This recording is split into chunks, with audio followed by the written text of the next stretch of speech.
Hello, this is Tony Blazier for the Motocross Vault presented by Blinzall. If you're in the market for some high-quality racing oil for your two-stroke or four, make sure you go to blinzall.com and use our discount code VAULT20 to save 20% at checkout. Thank you for all the support.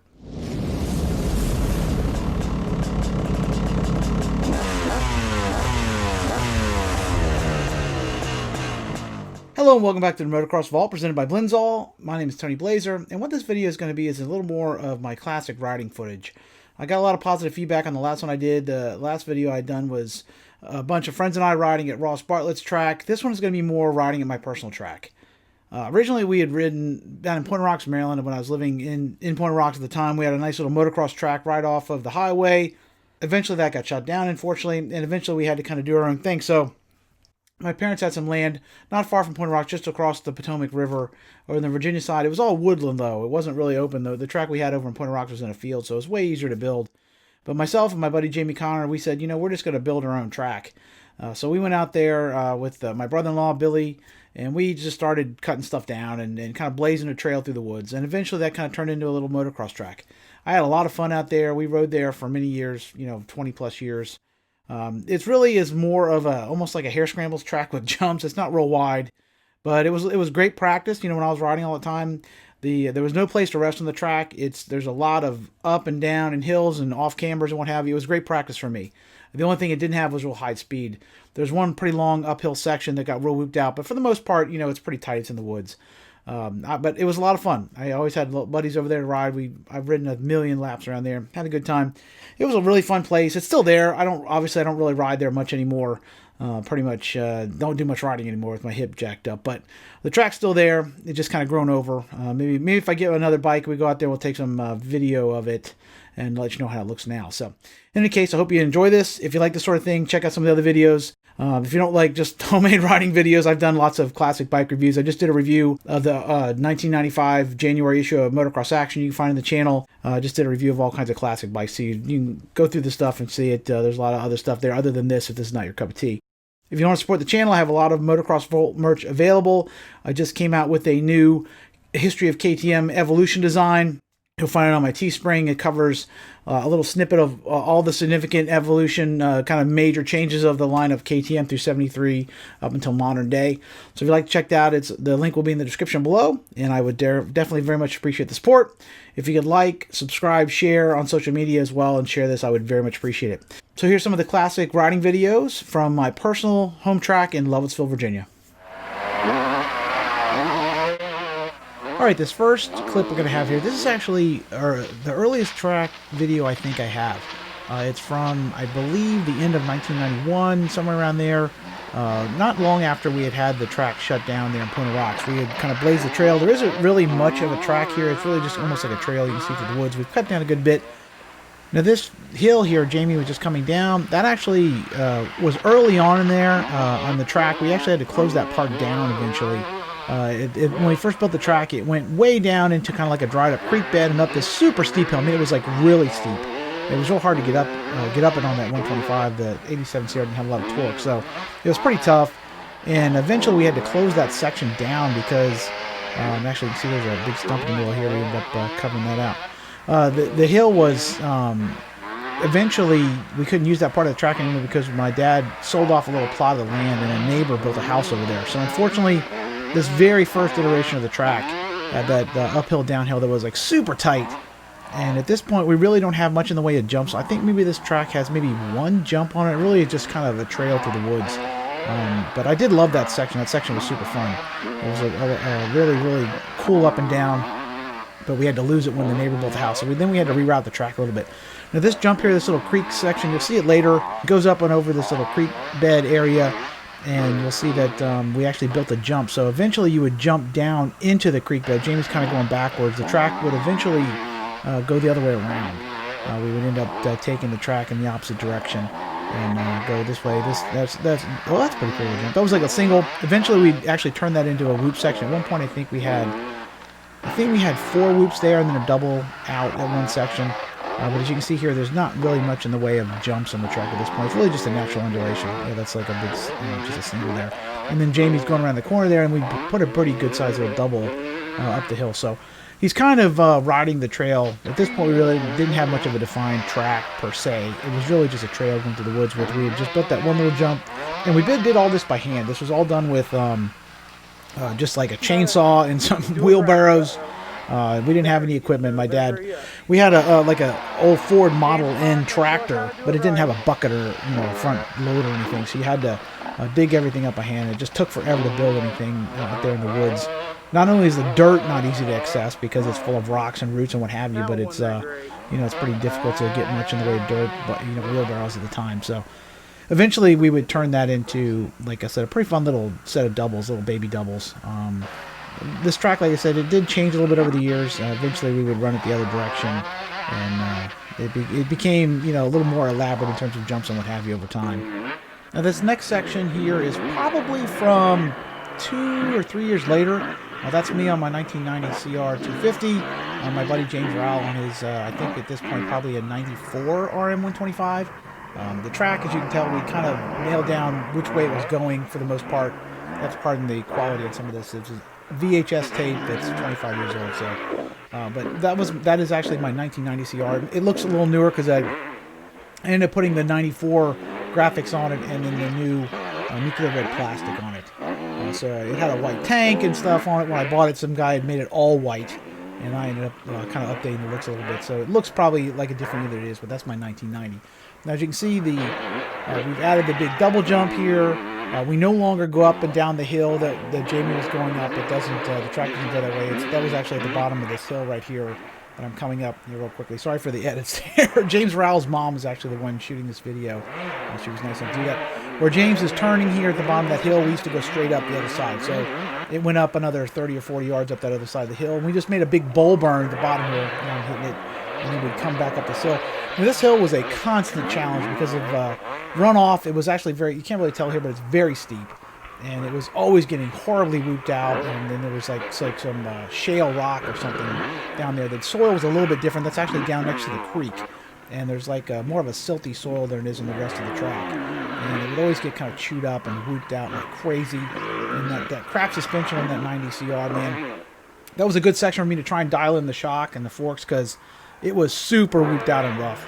And I remember spinning the dials endlessly trying to get this thing to kind of track up this hill. You can see it kind of bouncing around and what have you. So it was a good area. It was really good for training. Like I said, I was taking it pretty seriously back then, riding a lot, training, what have you. And the track did get pretty rough because of that. Because the rest of it wasn't really that rough.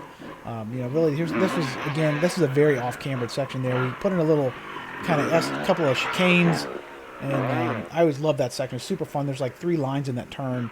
You had to kind of decide whether you wanted to go cut way down inside, and it's super off-cambered. So you really had to kind of go slow, and then if you went around the outside, you kind of railed a high line, and there was a good place for passing there on the track. It was fun. There was a lot of different choices there. Again, on video, it's kind of hard to see, but it's a really strong off-camber in those turns. This bike was so fun that the CR, the 1990, had a great engine. It's a super broad, easy-to-ride power band, pretty much exactly the opposite of that 87 CR 135. Really, really electric and just great for this kind of riding. It was awesome out here. The bike was known for head shake. I know the speeds weren't high here, so that wasn't a problem. The turning was excellent, and the bike was it was a super fun machine. It was great for this. I love this track. I know double down the hill.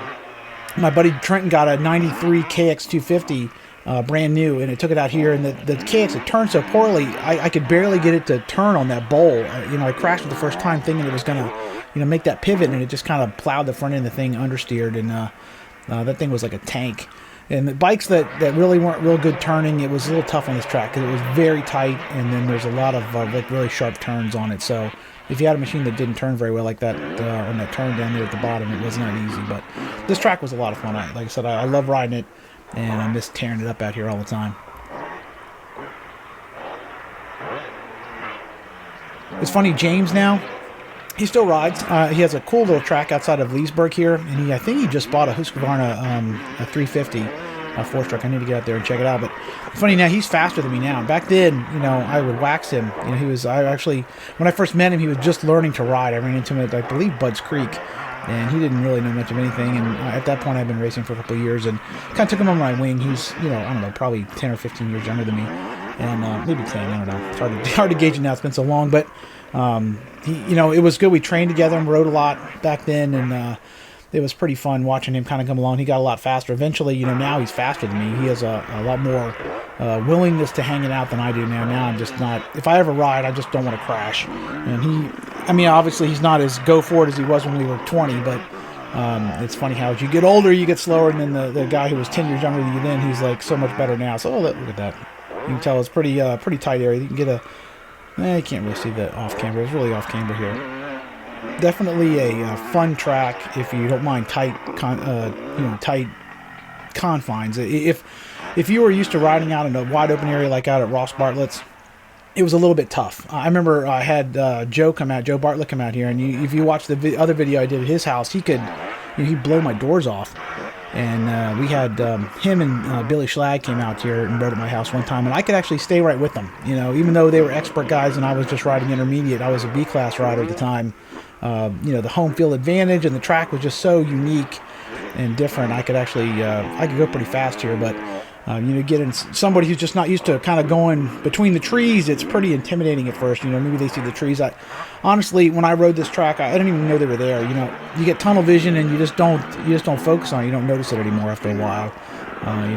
You're so tuned in on the track and stuff, you don't even notice the trees. But I did hit a tree a couple of times. I had a pretty good yard sale one time, and a buddy of mine, Trenton, who had that KX, he had a really good one on his 89 RM and cartwheeled into the trees and knocked himself silly.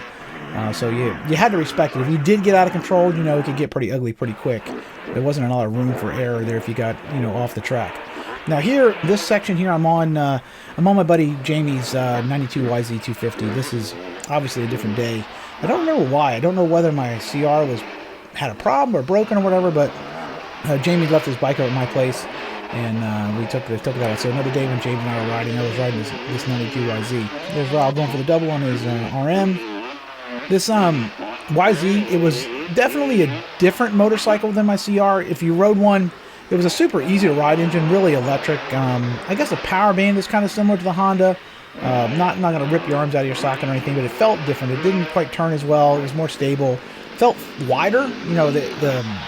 The side panels on those things were very wide. It was kind of a strange ergonomic design. I like the looks of it. It's a cool motorcycle, but really great overall bike. Did a lot of good things well. It did a lot of things well, and it worked really well out here. That really smooth power hooked up very well. You can see it's getting kind of dusty and silty out here. It's probably midsummer when we're riding here. And that engine was super torquey. There was no hard hit. It just kind of hooked up. And this is the top of that hill, the real looped out hill, as you can see here. Well, you can't really see, but we're coming up there. And then coming up, make this turn, and then you go up over this little double, and then that goes into like the set of 4 whoops and a little double out. You can see it gets pretty rough and pretty silty there in the summertime. There's no way we're just riding a practice track. There's no watering system there, so if it hadn't rained for a month, it was pretty dusty, but still better than it would have been in the field out in the sun. The trees definitely helped with that. Kept it from being quite as bad as it would have been. But the main problem in this section, it's like a really steep downhill. If you're looking on down this hill, it goes all the way down to the creek. It probably, a few hundred feet down to the bottom there, and it would, if you get a real good rainstorm, it would wash out. So we'd always kind of put little jumps in or something initially this jump originally the idea was to try and do something to stop the runoff down the track and cause the ruts and everything. And eventually we kind of transitioned into a little bit bigger jump, but the impetus behind putting some of these jumps in sometime was just to have some kind of a breaker to prevent runoff from being too bad. Even here in this section, it was getting pretty dry and dusty, as you can see. That was a good motorcycle, that YZ.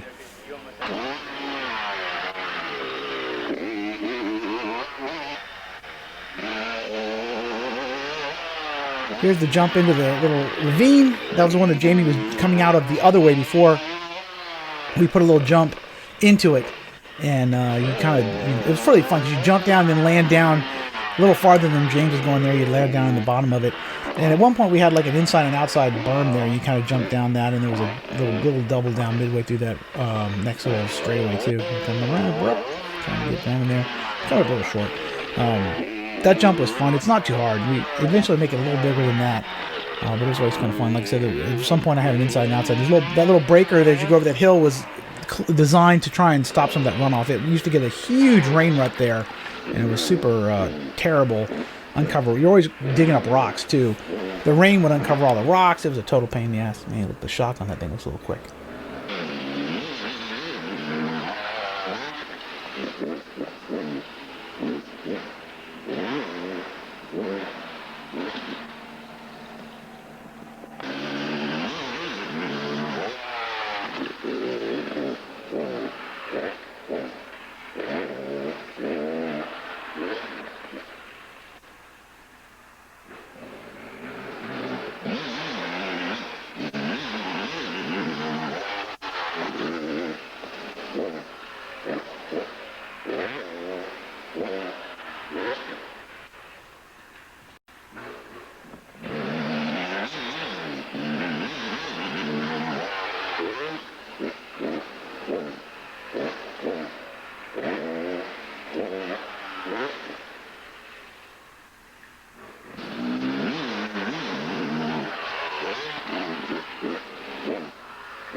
All right, now in this next section, you're going to see I'm riding my 1989 YZ125. This is in 1993. If you look at the graphics on it, I don't know if you can tell here, but if you look at the graphics, it is, I did it up like a 93. I put the purple seat on it, which was the YZR accessory seat like Bradshaw ran, and then I put some 93 graphics on my 89 YZ. So at first glance, it looks like a newer machine. It wasn't. I actually ended up putting a, if I remember right, I put a 1992 Honda CR250 rear fender on it, which had a little more modern, straighter profile. That 89 looked kind of old-fashioned, I thought, and I kind of updated the graphics on this thing. At this point, I'd had this bike a couple of years. Actually, no, I have the 92 graphics on here, it looks like, in this. Later, I would put the 93 stuff on there. I had this bike maybe a year and a half, 2 years, which was a long time for me at the time. And when I first got it, it was a really nice motorcycle. At some point, the cylinder went bad on it. We ended up chipping the Nicosil off of it, and I sent it away to have one of these companies replate it. And when I got it back, it just didn't run right. There's my buddy Baxter Bird with his, I think maybe a 1990 or so KDX, maybe it's a 92 KDX 200. I can't remember now. But when I got the bike back, it just didn't run right. I don't think they had the ports matched just quite right. You know, in the old days, it wasn't easy enough to just get it replated. They ended up putting a steel liner in it, and I think the porting wasn't right, and I didn't have the money to get it blueprinted, so it never really worked right. This is a view actually from that hill. I used to go up that hill. I'm going up the opposite side where it get all chewed up, and where the camera person is at is up on the other side of the hill, which will be straight ahead here, where we used to go up there before the person, the Mathaneys, built their house up there next to us. There's Baxter and his KDX. Baxter was just learning to ride at this point. He didn't really know much about motocross or anything. He had a KDX 200. That was his first, I think it was the first bike he ever owned. This is my buddy Jamie. Riding my Thor gear. This is my buddy Jamie on the YZ. Jamie and I grew up riding together, and we were similar speed. I think probably we're always riding together all the time as we both progressed about the same time, so it was always a good competition. Most of my friends and myself, we were all about the same speed, so it was good practice. There's a little double, a little short there, and you jump that last one and up over that little double there. It was a fun little track. Like I said, we always experimented with different ways. We tried running the track different directions at times and kind of figured out the best flow. That YZ was, when it worked well, when I first got it, it was super fun, but it ended up running like crap. By the time I got rid of it, it was a total dog. It just wasn't right anymore. Back then, I was in college. I was working for a bank part-time. I just didn't have any money. I couldn't. If something went wrong, it was not easy to fix it. Yeah, that's maybe a 93. It looks like it. Upside-down forks on it. That bike was pretty fun, but man, it was the suspension was so soft. I actually ended up borrowing it to ride around the track here, and ended up bottoming the forks out so bad on a double. I broke the spring, broke one of the fork springs on that KDX 200, and Baxter got pissed. he was hot with me when I busted it. I went over, I landed with clank, metal to metal clank, and then it didn't return all the way. It was sagging down. I was like, what the hell happened here? You know, we ended up actually physically breaking one of the springs, which is not a great thing to do to your forks.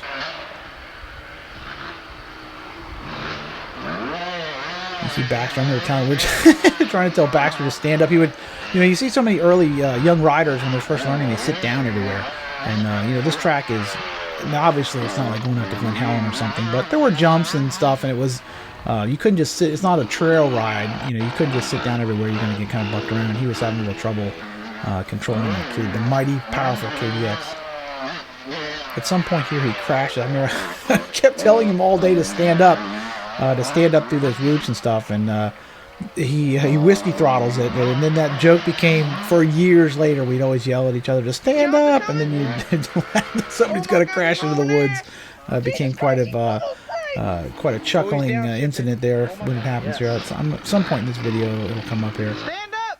Okay, here it is. Stand up. Oh dear, he goes. Oh.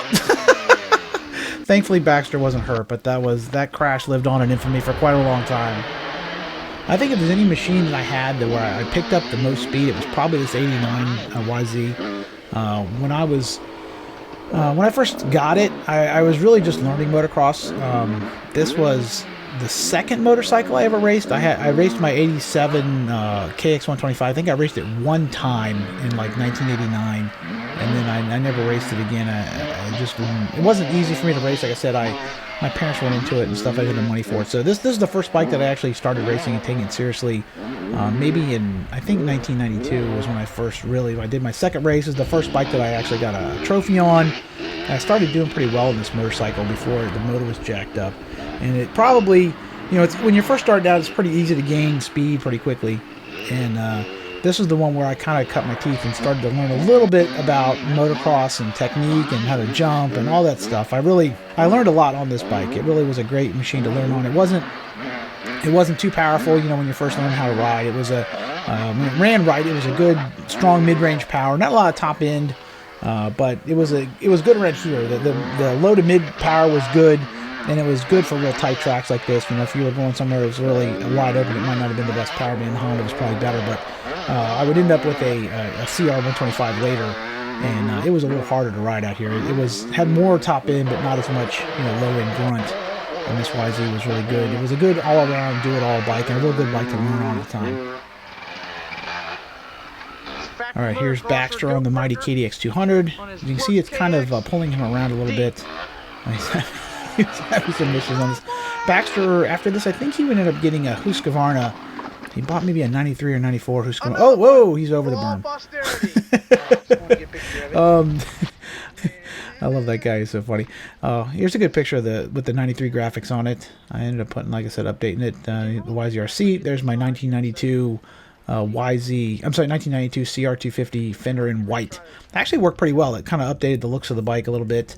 There's Conrad with his hammer pants on. We were just working on making the whoops a little bigger, and we had added a little bit of surface to them. And I tried it once, and then it came up short and cased it and almost went over the bars.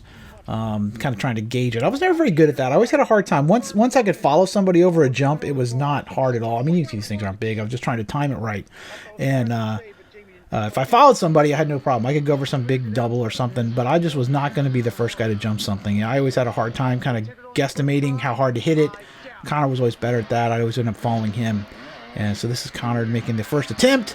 Goes over the double. He's going to go. Is he going to go for it? Yes, he does. He made it. Yay. I was like, oh my goodness. Yeah, Jamie was always better at doing that the first time. Once you do it, it's super simple, but I was never really good at that part of it. As you can see, these doubles aren't big by any means. They're not that big. It's really just hit them with some little speed and momentum, but the hard part is just kind of getting the feel of it. And there's Connor. Oh dear, he's going. Oh, whiskey throw! He whiskey throw. He had jumped into that jump we were talking about earlier, where you kind of jump into the ravine. Yeah, ladies and gentlemen. Ta-da! This mark will live in infamy. Thank you.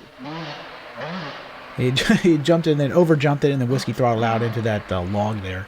And the DGY Yamaha sticker that was on the front fender ended up putting on that log. And my cousin Jeff, who's filming here, was nice enough to film that as we go. This is a different day. Still my 1989 YZ. Still have that answer gear. I love that gear. It's really cool looking stuff.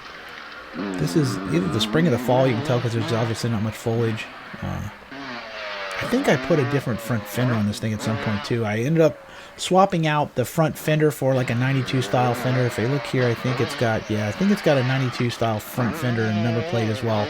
I really did freshman. I remember going to Antietam to race one time, and somebody asked me, "Hey, what do you think of that 93?" Because they looked over and thought I had a 93 YZ125, but it was just a 89 with updated plastic and some different graphics. But they definitely freshened the look. I mean, the bike started out looking pretty old-fashioned. If you look at stock 89 versus this, it definitely has a much different look. Looks like a squid there. This bike was a lot of fun. I mean, like I said, I wish I had it now. 125s are a good time. I'm too fat to probably wouldn't lug me around anymore. But my buddy Jamie just bought a 1990 RM125. I haven't had a chance to ride it yet, but I look forward to trying that out because I remember those were a lot of fun. Trenton back in the day had an 89, and it was a really great bike around here. Great low to mid snap, not much top end, but here you don't really need it. You just need to pull fast out of the turns, and this bike was the low to mid power is kind of what you do on this track. All right, so here we have Connor on the the YZ. Baxter again. Baxter's a good dude. After he, you hear me tell him to stand up, knees to the tank there, time to use proper technique. I love the sound of a 125. This jump here into the ravine, we actually would end up making it a little larger later. It was a little hard to get over it, but there was not much takeoff to it. And we built it up a little bit and made it a little easier to get up and over it. I remember around this time, Jamie actually ended up buying a 1991 RM125, and that thing, I couldn't believe how much snappier it was than that YZ. It did not have a ton of top end, of course, but man, out here it was incredible. It felt awesome. It felt like a 250 compared to that YZ. It just had such instant power, and you'd come out of these turns and just grab a handful of that RM, and you can make that little jump out into the ravine so much easier than my YZ, which you kind of had to rail around the outside to get the right amount of momentum to clear it correctly. You hear that YZ kind of bogging down. Baxter was a good dude. After this, he ended up getting he traded in this KDX on a WXE 360 Husqvarna, brand new Husqvarna 1993 model. And I remember riding that thing, and I could not believe how slow it was. I expected a 360, you thought, oh, it's an open bike, but it was a turd. I think it was slower than this YZ. It was torquey, but it was so choked off. It felt like they had like a sock in the exhaust, and I thought it handled terribly. It felt super heavy, and just a piece of crap. I remember that was another bike that just didn't turn very well. At the big bowl turn at the bottom, I remember hitting the steering lock trying to make that turn, and it felt like it had half the steering lock of this YZ. I'm not sure if they did that to prevent you from hurting the radiators or something, but I remember it caught me by surprise and ended up dropping his new Husqvarna. He wasn't real happy about that. After that, Baxter would end up getting he bought a brand new 1996 YZ250. And at the time I had my Honda CR, and I remember I couldn't believe how much slower that YZ was. It was just a turd that year. The 95 was a way better bike in my opinion. The 96, they made some engine changes, and it just wasn't very good performance-wise. I actually ended up blowing out my knee. I've had 3 knee surgeries, and the first time I blew out my ACL was on Baxter's 96 when he first got it. I kind of slid out in a corner, and it kind of caught my leg funny and buckled it sideways and tore my ACL. That was definitely not a good day of riding that day. Wasn't real pleased with that bike after that. Good looking machine right now.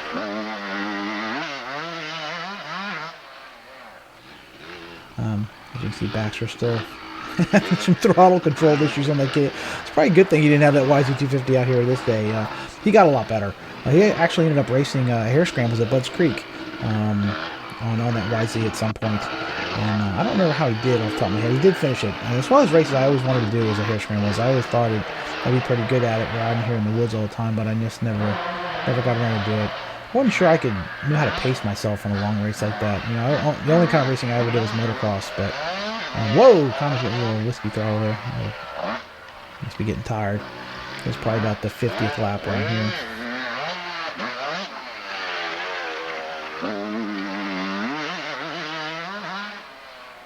So there you have it. That's some of my classic home videos there, riding out at my parents' place. Love that place. It's a lot of fun. Definitely a great place to kind of hone your skills and stuff, teach you how to have bike skills and stuff in tight conditions. And It's a great place to ride. It's nice in the summer too. It tends to not get as dry and dusty as a lot of other places because of the woods. Although it gets very, very muggy when it's humid out. Man, it's like a sauna out there. So that was good for riding, I guess, as well. If you like this sort of thing, make sure you check out some of the other stuff I've done on the channel. I have some classic race videos I'll be putting up too. I have to rip them over to digital from the old VHS stuff, but I'll put them up here as we go. And if you could like, share, subscribe, tell your friends. I would very much appreciate it. Until we meet again, this is Tony Blazier for the Motocross Vault. Keep the rubber side down. Peace.